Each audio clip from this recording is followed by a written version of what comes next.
Good morning, everybody. Happy August. And welcome to another video. Today's video is gonna be me talking about what I read in July. I liked doing this in June, so I figured I would do it again. But this month we do have a more diverse spread of books versus last month. It was just talking about this one series I've been reading, so it should be a little more interesting or just varied. Maybe not more interesting, but there's more variety to it. So we'll just get right into it. I think this month, technically I read, Goodreads counts it in the month that you finish it, but I think technically I have read 4 books. Yes, 4 books. Actually, technically I have 5 on no, it is 4 because, okay, anyways. I read 4 books this month, basically. The first one I read was I'm Glad My Mom Died by Jennette McCurdy.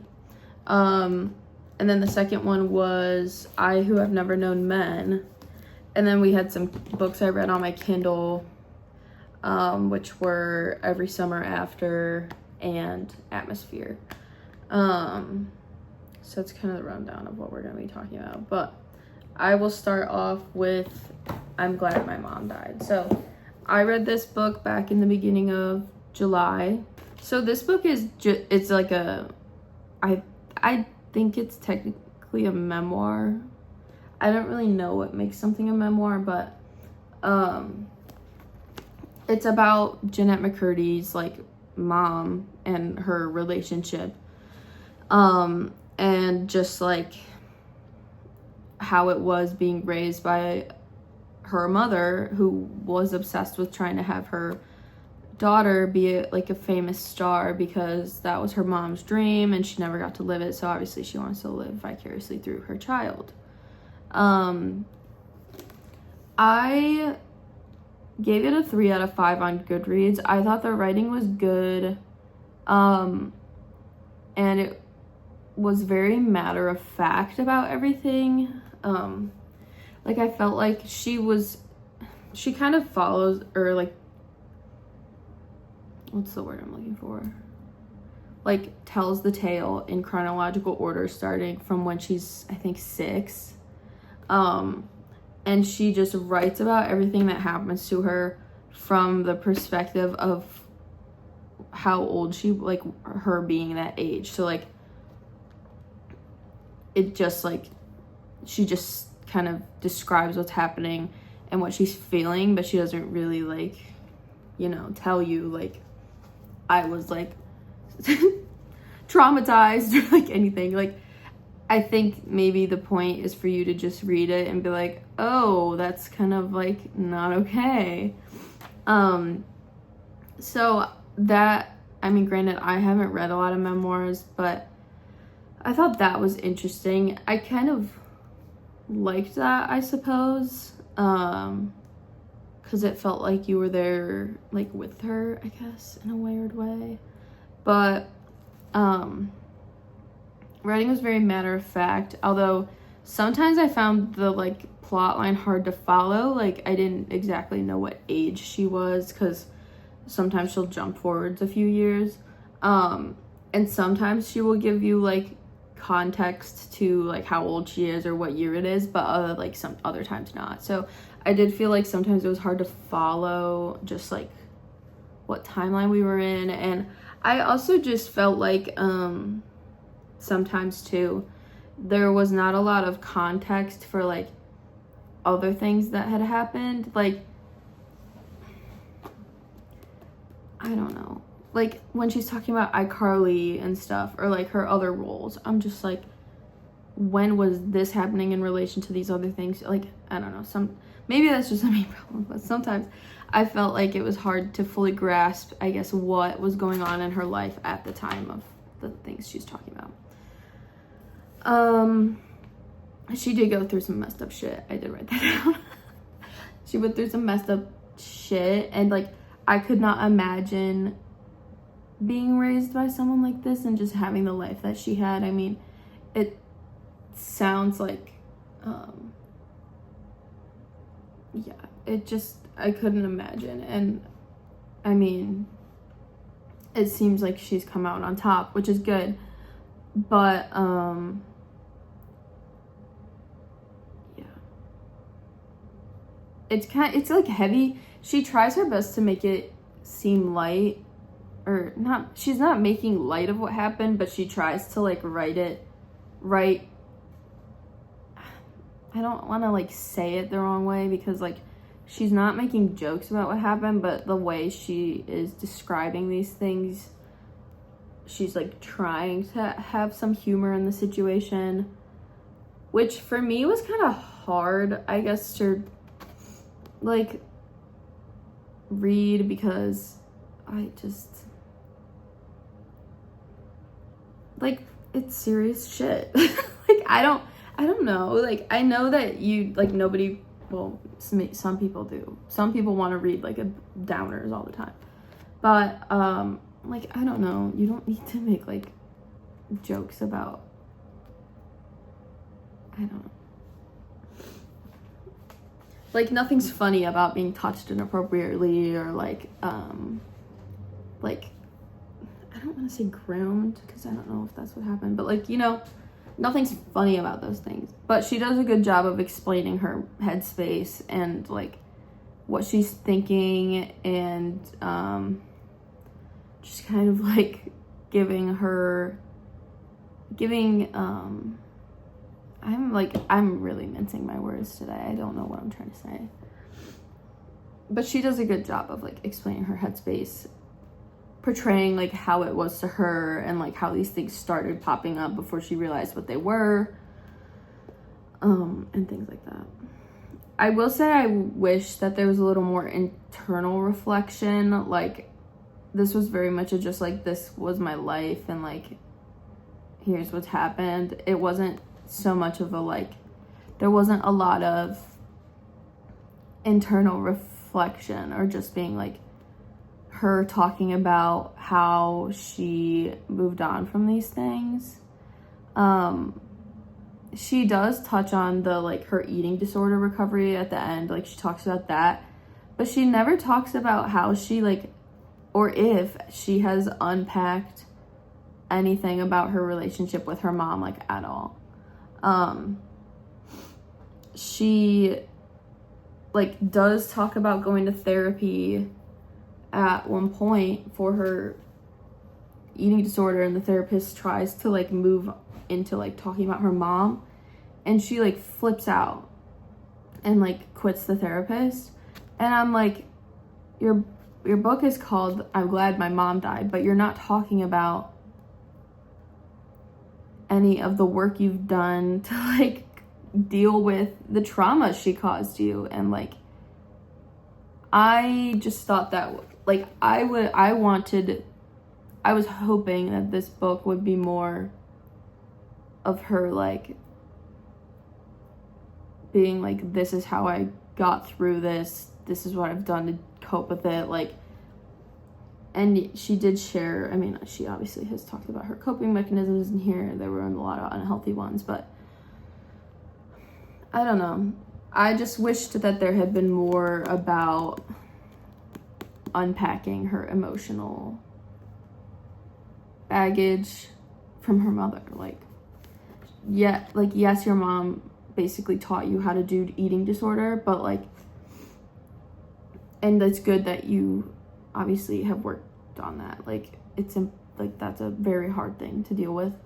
But I was also just interested in, I guess, hearing about how she overcame other areas of her life, which you don't get a lot in a way of recovery, other than, I'm trying to remember. I read this book a couple weeks ago, so it's not as fresh in my mind, but I'm trying to remember if she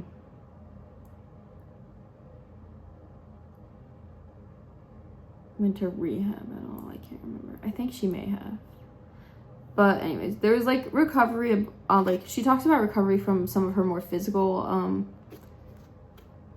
things going on, but yeah, I don't.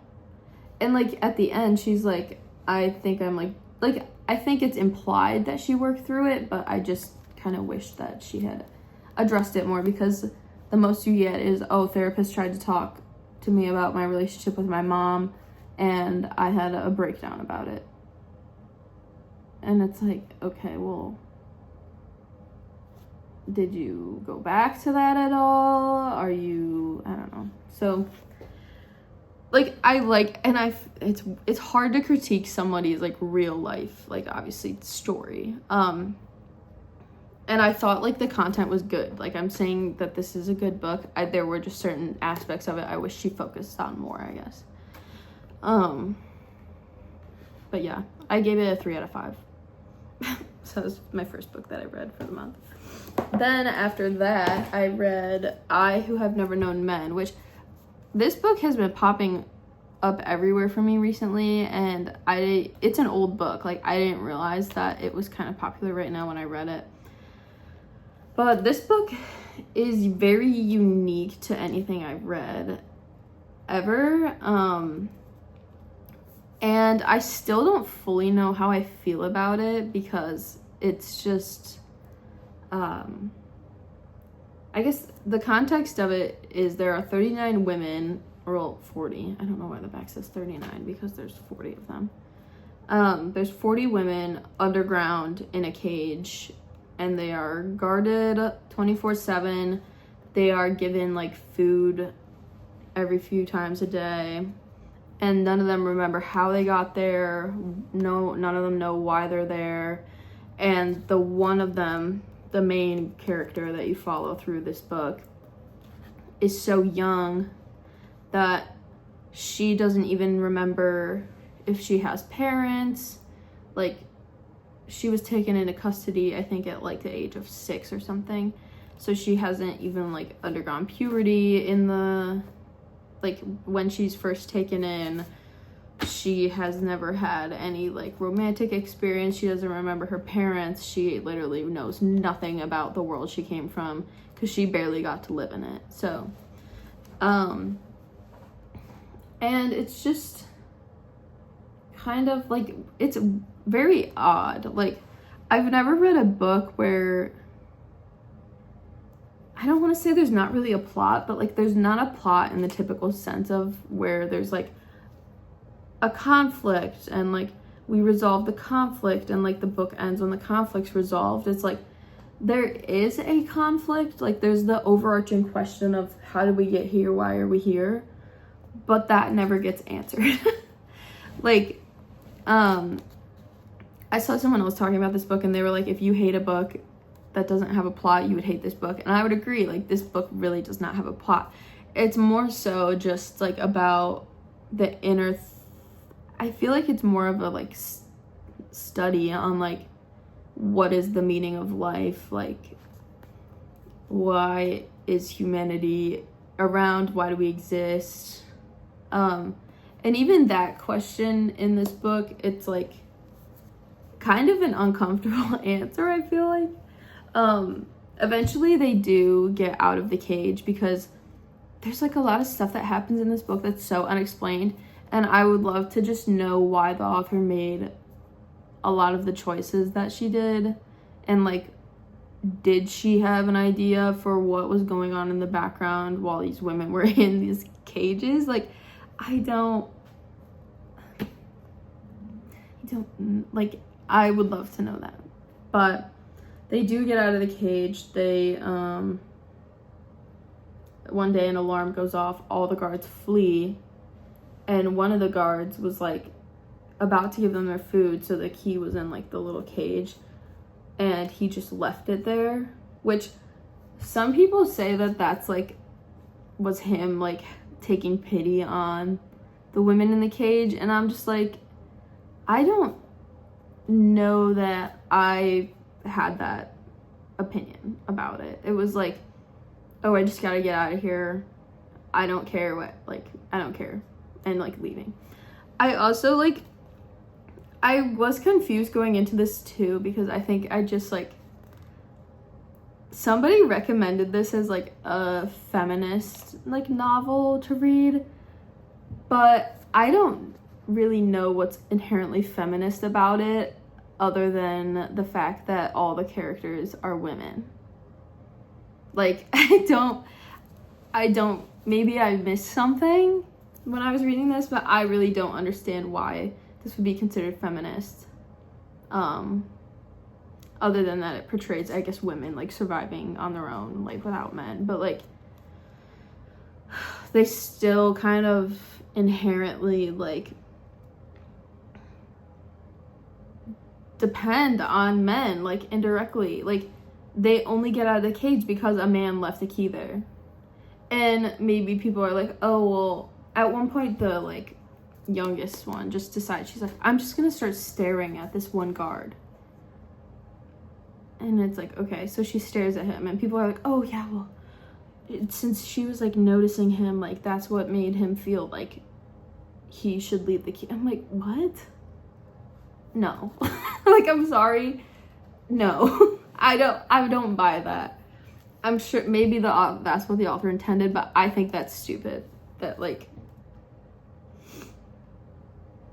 you stared at him to try and make him uncomfortable, and that made him have, like, sympathy for you, or empathy. I forget which one is the right version of the word to use in this sense, but, like, I think that's a little weird. And then they get out and they're just, like, they decide they're not on Earth because it's just, like, hills and grass everywhere, and there are some trees, and there's, like, a stream, and they come up out of the bunker. There's a cabin, and then there's nothing, and they're just walking around trying to find, and then they keep finding other bunkers, and then they just, every bunker they go into, everyone is dead, and they find that there's men and women in the bunkers. Like, there's some bunkers that are all men, there's some bunkers that are all women, and there's always, like, 40 people. And there's no children, I don't think, at any point. But yeah, essentially it's just, once they get out of the bunker, they're just walking from bunker to bunker, setting up a camp. Eventually they decide to, like, build a little town out of trees, like, and it's just kind of a statement of, like, okay, like, humans learn to do all these things, but for what reason? Like, I think this book is more of just, like, a commentary on, like, humans learn and do all these things, but at the end of the day, like, there's no real reason for it. Like,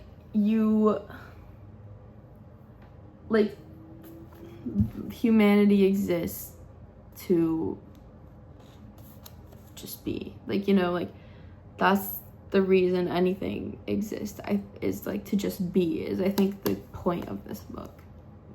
Because, like, once there comes a point where, like, the youngest one is the only one left, and she's just, like, walking around, like, making discoveries, like, she has curiosity, she's trying to discover things, and then comes a point and she's like, well, why am I doing this? Like, it's not gonna amount to anything. And then she just stops, and the book ends. Like, I think she dies. She writes down her experience and leaves it. She finds, like, a fancier bunker than the rest of them that has, like, a bath and stuff, and she just lives out the rest of her days in that bunker.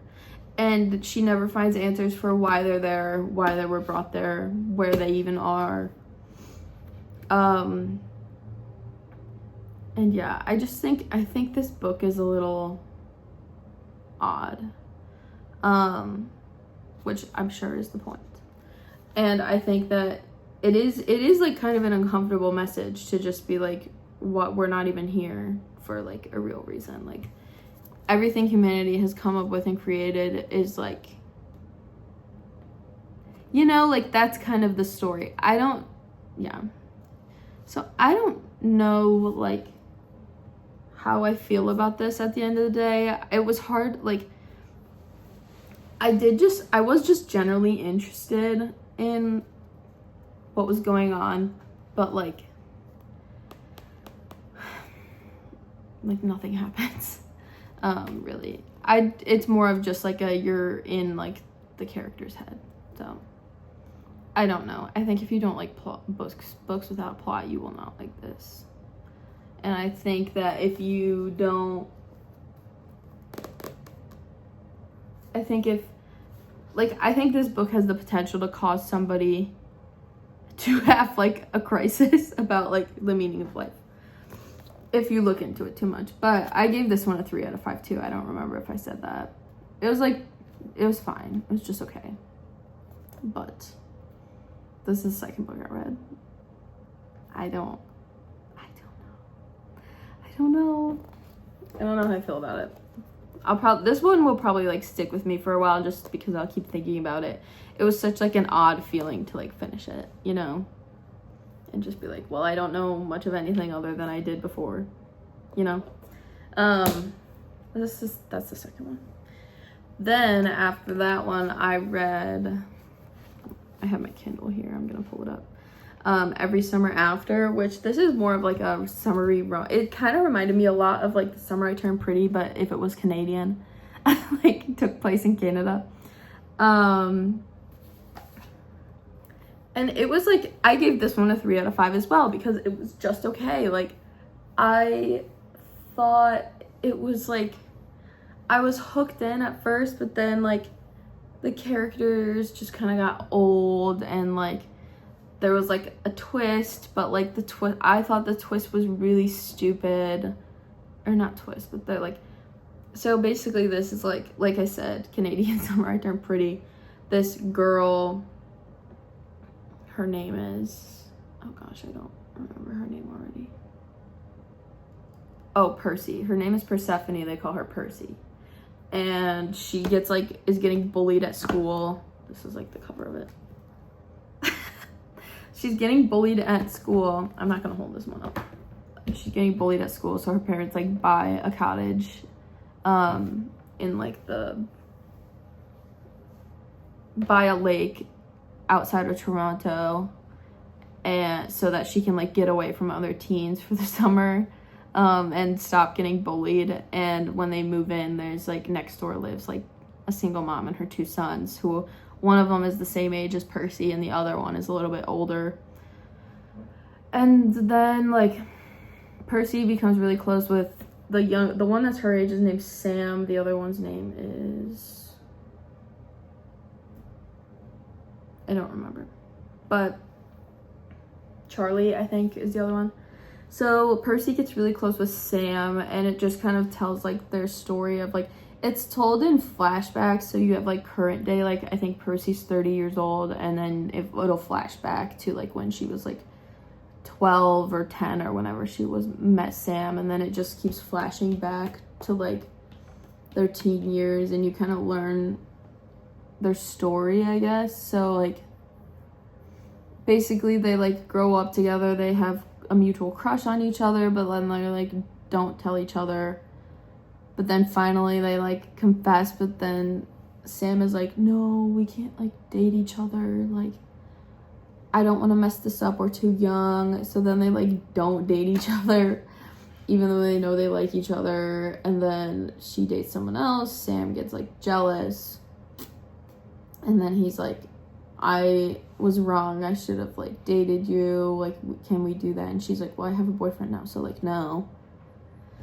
But then she breaks up with the boyfriend, and they like start dating, like they never like call each other boyfriend and girlfriend. They just say like, oh yeah, we're like hanging out and like making out and stuff. Like, okay, that's not really a relationship, but okay, great. And then like they're dating for like a little bit, and then when they turn 18, like her parents are selling the cottage, and Sam decides he's gonna propose to her, but he's also at college at this point, and he's like having a hard time struggling, so he kind of pushes Percy away, and she freaks out and thinks he's like cheating on her, gonna dump her, so she hooks up with his brother, who has, mind you, always been a prick, like always objectified her, always been hitting on her in a shitty way when he has girlfriends, and like when he knows Sam likes her. So it was like stupid to me. Like The Summer I Turned Pretty is kind of dumb, but it is executed like better than this. So she cheats on Sam with his brother. And then Sam comes home, proposes to her, and she's like, I can't marry you. And he goes, what? And she's like, yeah. And then they like break up and they don't talk anymore. And she's like, I think Sam hates me. Like, he's never gonna want to see me or talk to me ever again. So, I am not gonna like ever talk to him again. But then like his mom dies and she gets like called by the brother she hooked up with and Charlie's like, you should come to the funeral. And then while there she meets up with Sam again and they like give it another shot. But I'm just like, and she finds out that he knows what she did. Like, she was gonna tell him and she started to tell him and he's like, I already knew, my brother already told me. And I don't know, the whole thing was just kind of weird.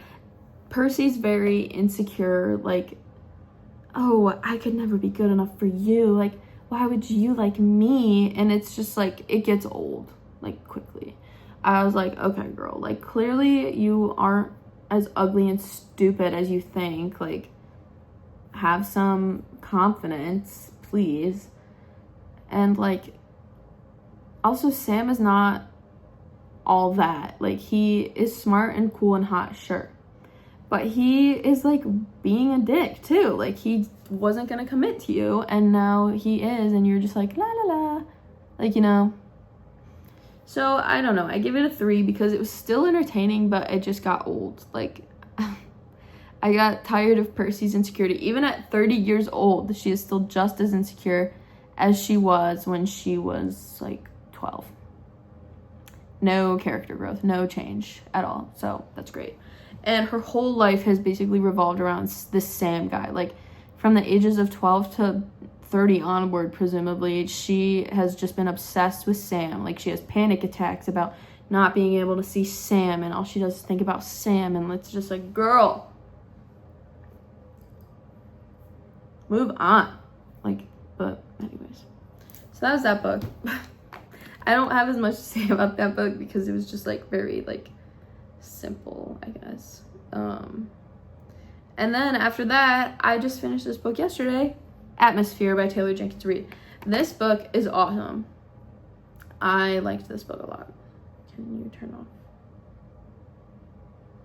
Turn it off. Yeah. This book is awesome. It takes place in the 80s. It's about a woman that like loves space, like is passionate about the stars and learning everything about them, and she applies and gets into NASA's like astronaut program when they're first accepting women. So it's about like her getting in the program. She meets the other people in her class, and this book is also told in flashbacks. So like, it starts with like Joan is the main character, and she is like the Capcom for a mission. So like, she's the person in the control room on Earth talking to the crew up in the space shuttle. And the crew consists of like 4 of her friends, like 4 of the people that are in her class. So she got to go up before any of the others in her class, and she just did her mission, and she's now in the control, oh god, I can't remember what it's called, the like control room or whatever, helping them with the mission. Okay. And so it'll like, something goes wrong on the mission and like the crew starts dying, and then it starts like flashing back to like how Joan met all these people that are on the shuttle, like the relationships she developed with them, the nature of them, like, and it is like a lesbian love story, which I thought it was really like nice, really well written. And it also, on like a sidebar, goes like into Joan's relationship with her sister and her niece, who does not know who her father is and stuff like that. But it's a very like well written story. Taylor Jenkins Reid is kind of like hit or miss for me sometimes. I do think this is my favorite book of hers that I've read. I read The Seven Husbands of Evelyn Hugo, and I know a lot of people liked that one, but that one didn't really hit as much for me. And I read Daisy Jones and the Six. I liked that one a little better than Seven Husbands, but this one's my favorite of the three that I've read. And I gave this book 4 out of 5 stars. The writing was just really good. You could tell that all the space stuff was really well researched. The romance was really like well written out. And it's also like Joan doesn't realize at the beginning of the book that she is like gay. So it kind of covers her coming to that realization as well, which I thought that was well written. I would be interested to hear like what someone who's gay like opinion is on this book, and if they think she wrote like the coming out, and she didn't come out, because in the 80s like you can't be gay openly, unfortunately, but I would be interested to hear someone else's take on if she wrote the like realizing her sexuality part like accurately, because I mean, I'm a straight person. I haven't experienced that, so like from my perspective it seemed well written, but I would be interested to hear what a gay person thinks about that. But anyways, I thought the romance was great, and I cried at the end. I haven't cried over a book in a really long time, but I cried over this one because it was just very emotional. It's like a bunch of the crew's dead, and at the end you think like the last one that's conscious is gonna die, which the last one that is conscious is her girlfriend of like 4 years. And like it's very emotional. Like I was crying yesterday, but I think this book is really great. I really liked it. So I recommend reading it if you like, even if you don't care that much about space. Like I think it's written in a very interesting and non-dry way. So yeah.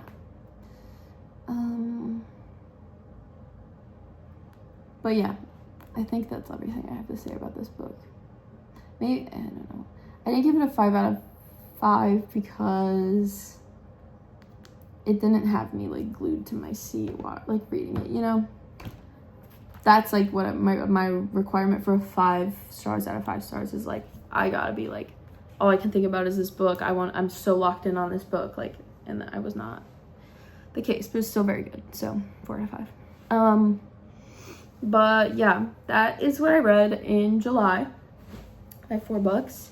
I think this month in August, I'm going to start rereading A Court of Thorns and Roses, like the series, because the new book comes out in October, and I did pre-order that, and so I need to be ready for it. I haven't read these books in a while. I've read them twice, I think, but I'm gonna reread them, and then I have to reread Crescent City, because if you don't know by now, Crescent City and ACOTAR do have a bit of crossover. It's not huge. I was mad when I first read the crossover, but realized like at the end of one of the Crescent City books, when I realized like, oh, she's doing this. But it was very tastefully done. It wasn't too much, so I wasn't mad once I actually read how she did it. But anyways, I have to reread those now, so I can be ready for when the new book comes out in October. So I don't know. I guess let me know if you're interested in hearing about my review of books I've already read before. And I can do a video. Maybe I'll just do it anyways. I like talking about books, so maybe I'll just do it anyways. But yeah, that's probably what's going to be on my agenda for the next month or two. So, but I hope you enjoyed. I hope you maybe found out about some books you want to try reading, even if they were ones that maybe I didn't like as much, maybe you would like them. So I guess let me know if you decide to read any of the books I talked about today, and don't forget to like and subscribe so I can, like, so I know to keep doing this. No, but I mean, I'm not gonna complain if you like and subscribe, and let me know, yeah, about the books, but also let me know if there's anything you think I should read. I'm always open to new recommendations. So I do have a lot of books, but I am always happy to buy more. So leave book recs below, tell me what you thought, if you agree or disagree with my opinions, etc. And yeah, I hope you have a great week, and I will talk to you later. Bye.